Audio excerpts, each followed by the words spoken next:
आज पवित्र अक्षय तृतीया। एही अवसर में महाप्रभुंक विश्व प्रसिद्ध रथयात्रा पाई रथ निर्माण कार्य शुभारंभ सह चंदन यात्रा मध्य आरंभ हेबो। एथिपाई नरेंद्र पुष्करिणी सजे होइतिबा बेले महाप्रभुंक आगमन को अपेक्षा करिसंती चापडंगा, नंदा और भद्रा। तेबे चंदन यात्रा पाई जिला और पुलिस प्रशासन पक्षरु व्यापक व्यवस्था ग्रहण करा जायछि। द्वादश यात्रा भितर अन्यतम यात्रा जोटा कि दीर्घकालीन व्यापी यात्रा 42 दिन धरी यात्रा अनुष्ठित होता है। तेणु चंदन यात्रार अयमारंभ होता है अक्षय तृतीया बा बैशाख शुक्ल तृतीया आज दिवस ठारू। तेणु आज गोटे शुभ दिन। आज महाप्रभुंकर विश्व प्रसिद्ध घोष यात्रार रथ निर्माण कार्य आज आरंभ होता है।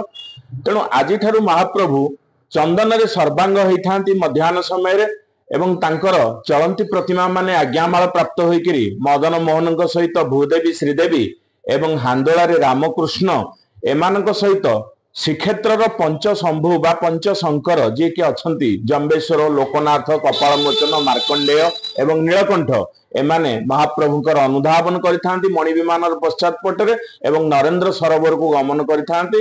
नरेंद्र सरोवर रे महाप्रभुंकर नंदा एवं भद्रा एवं बैराटिका इथिरे नौविहार करिथांती, चाप खेलिथांती, केली मांडुओ भोग लागि थाए एवं महाप्रभुंकर दिन चाप रात्रि चाप एभली भाबरे दुई थर चाप अनुष्ठित होइकिरी प्रत्यावर्तन करिथांती।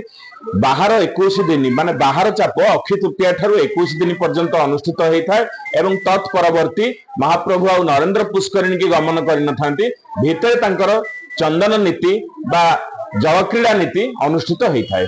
एबे हमर चांदुआ बंधा चलछि एवं पतुआ बंधा चलछि। किछि समय भितर आसु 3 गोटी काठ जोटा कि धौरा काठ 12 फुटिया काठ जस्ता स्थान रखा होछि। वैष्णव मानकर कार्य आमे नै जस्ता स्थान रखिबु। या पर महाप्रभुंकर आज्ञामाल को आमे समस्त अपेक्षा कर रहिथबु। महाप्रभुंकर आज्ञामाल आसी सारिया परे हमर साड़ी बंधा थाए जो माने कि रथर जो निर्माणकारी सेवक माने रथर संपुक्त सेवक माने आज शाड़ी बंधाती और शाड़ी बंधे आज अनुकूल करूँ। आम अनुकूल कर सारा पर जोटा कि आमर आज रथ कार्य अनुकूल कर सारा पर आगामी काली ठार जोटा कि तुम्भ निर्माण थाई प्रथम पर्याय कार्य काली ठार तुम्भ कार्य चल।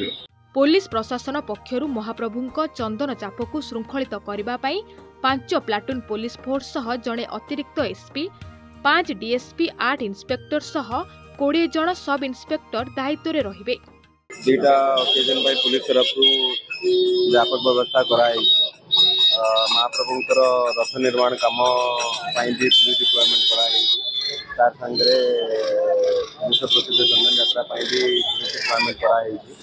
हमर उद्देश्य रहिबो कि सब भक्त माने आसी भाव में ठाकुरंकर चाप खेल को देखि पारिबे, सेतरे पार्टिसिपेट करि पारिबे। चंदन यात्रा रे महाप्रभुंक चलंती प्रतिमा रामकृष्ण, मदन मोहन, श्रीदेवी, भूदेवी सह पंचु पांडव आज नरेंद्र पुष्करिणी 21 दिन व्यापी नौका विहार करिवे।